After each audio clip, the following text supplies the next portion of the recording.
Muchísimas gracias, gracias a la invitación a la sociedad. Hoy les voy a hablar sobre candidiasis vaginal y su relación con la microbiota. Para esto, la cándida es un hongo que normalmente vive con nosotros, es parte de nuestra microbiota y representa dentro de toda la cantidad de hongos que viven en nuestro intestino el 0.1% aproximadamente, y la cándida albicans es la más frecuente, cumpliendo un rol muy importante, y está en adultos, en recién nacidos, en casi todas las partes de nuestro cuerpo. Las vamos a encontrar en diferentes formas de crecimiento. Esta cándida puede crecer como una levadura o como hifas, teniendo diferentes propiedades en su estructura, en su membrana celular, que le van a dar diferentes características. En su crecimiento, esta levadura generalmente lo que hace es crecer con la hifa y perforar el epitelio. Y a la hora que perfora el epitelio, pues estimula diferentes mecanismos de inflamación, los cuales no solo van a destruir a la cándida, sino también van a destruir a nuestro propio epitelio o donde se encuentre esta cándida. Los diferentes tipos de cándida, tanto albicans, tropicalis, glabrata, tienen diferentes formas de crecer. Primero invaden en la superficie en forma de levadura, luego forman sus pseudohifas y van formando luego una estructura muy importante, una matriz extracelular que se llama biopelícula o biofilm. Esto es súper importante. ¿Por qué? Porque el biofilm, miren, tiene esta característica. Literalmente es un edificio. Es como si tuviéramos todo este hotel y nosotros fuéramos la cándida y estamos metidos en este salón. Y bueno, va a haber cándida por la ventana o por la azotea.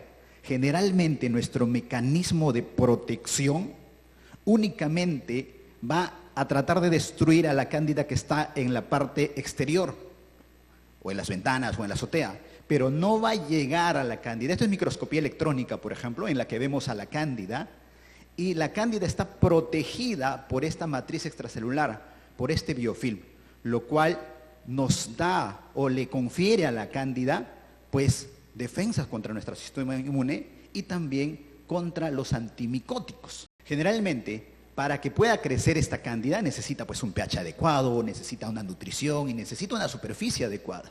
Si cumple todas estas características, la cándida va a desarrollarse rápidamente en cuestión de días y van a formar estas biopelículas.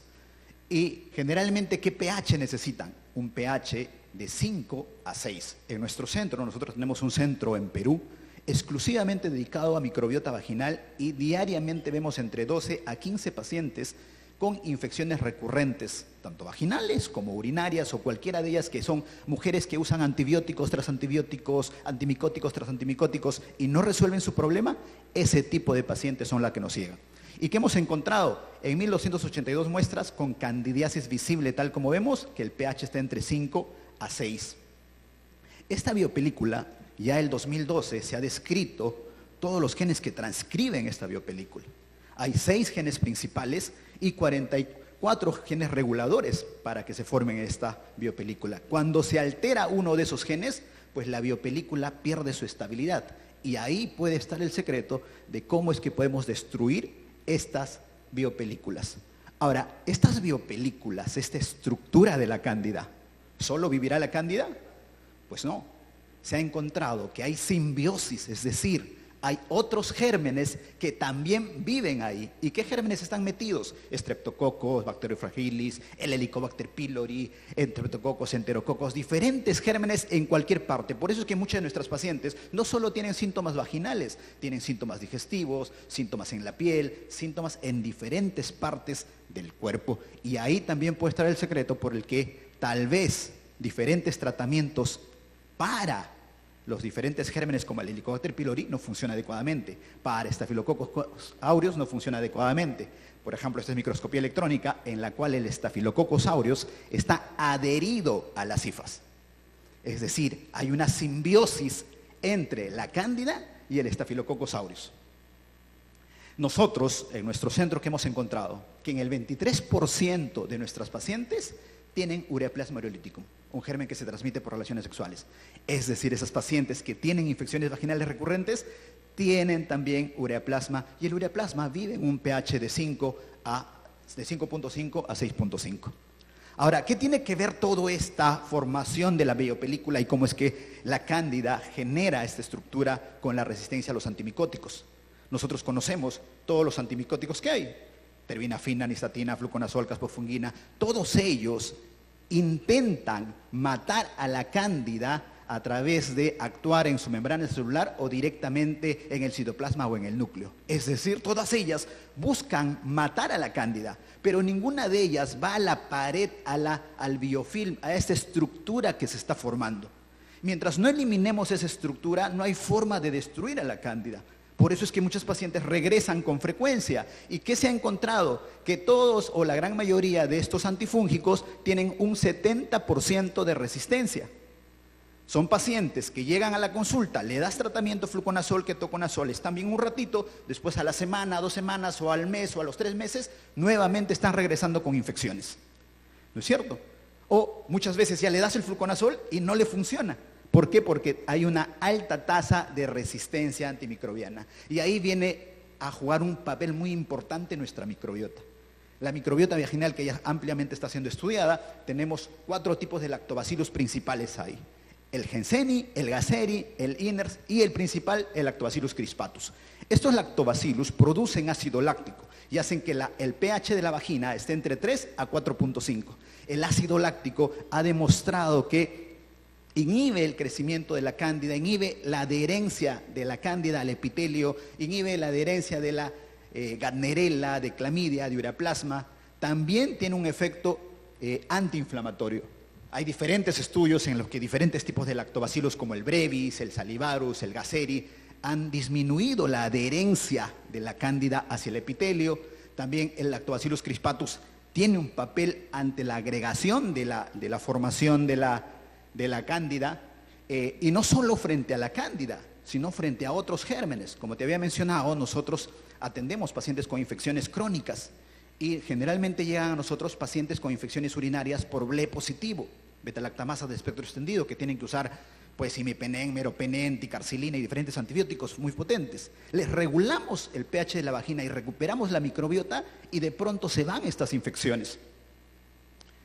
Entonces, uno de los lactobacillus que ayuda y se ha demostrado que, por ejemplo, actúa frente a los genes de transcripción de esta biopelícula es el Lactobacillus acidophilus. Entonces ya tenemos información de que nosotros mismos tenemos bacterias, lactobacillus, que actúan frente a estas biopelículas. ¿Cuál creen que entonces que tenemos que hacer o qué tenemos que hacer para recuperar a estas pacientes? Otro estudio en el que se demuestra que los Lactobacillus rhamnosus y el Lactobacillus plantarum, miren cómo es que en un estudio control desarrolla la cándida y frente a estos lactobacillus no hay ningún desarrollo de cándida. Nosotros a gran parte de nuestros pacientes le hacemos test de microbioma vaginal, tomamos una muestra de la vagina y con eso pues podemos identificar qué tipos de lactobacillus son los que tienen y qué hemos identificado. Por ejemplo, en esta paciente le hacemos el lactobacillus y aparentemente el lactobacillus está normal. Y si hay ginecólogos por acá, muchas pacientes a veces llegan y dicen: doctor, pero yo tengo mis lactobacillus normales, ¿qué está pasando? Sucede que los lactobacillus, si bien es cierto, pueden estar normales, pero la mayor cantidad debe ser de crispatus, luego Jenseni, Gasseri y en última instancia el Lactobacillus inners. El Lactobacillus inners le llamo yo el Lactobacillus corrupto porque deja pasar a los malos. Pero en cambio, los otros, el crispatus, el Jenseni y el Gasseri, son los que nos protegen. En esta paciente, por ejemplo, el lactobacillus está dentro del rango normal, pero los principales, crispatus, Gasseri y Jenseni, están disminuidos. Y solo tiene Lactobacillus inners. Es decir, tiene 100 policías, pero 99 policías son corruptos. ¿Le sirve de algo? No le sirve. Y por esa razón es que esta paciente tiene atopium, tiene Prevotella, tiene Candida albicans, tiene ureaplasma, tiene herpes, porque no solo nos protegen contra la cándida, sino contra diferentes gérmenes que van a ingresar a la cavidad vaginal. Esta es otra paciente, por ejemplo, que tiene un déficit de Lactobacillus gasseri y Jenseni. ¿Y qué vamos a tener? Va a tener Prevotella, Cándida, va a tener citomegalovirus. Y de esta manera, estos test nos ayudan a identificar qué gérmenes están metidos y qué gérmenes son los que tenemos en deficiencia.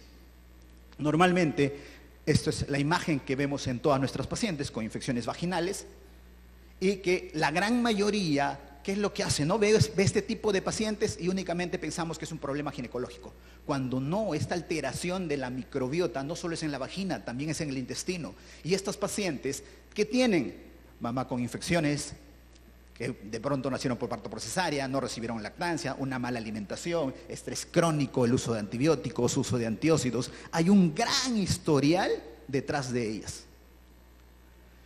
Y los síntomas clásicos que nos refieren, ¿no? Flujo y todos los síntomas ginecológicos. Nosotros que hemos encontrado que hay muchos síntomas asociados a ellos, y obviamente si hay un déficit de lactobacillus en la vagina, va a haber un déficit de lactobacillus en todo nuestro cuerpo, y por eso es que vamos a tener dolores de cabeza, estreñimiento, acné, alergias, infecciones urinarias y muchos otros síntomas descritos, y que no solo nuestro grupo lo ha encontrado, sino también hay estudios que han encontrado, por ejemplo, en la migraña, hay un aumento de cándida en pacientes con intestino irritable.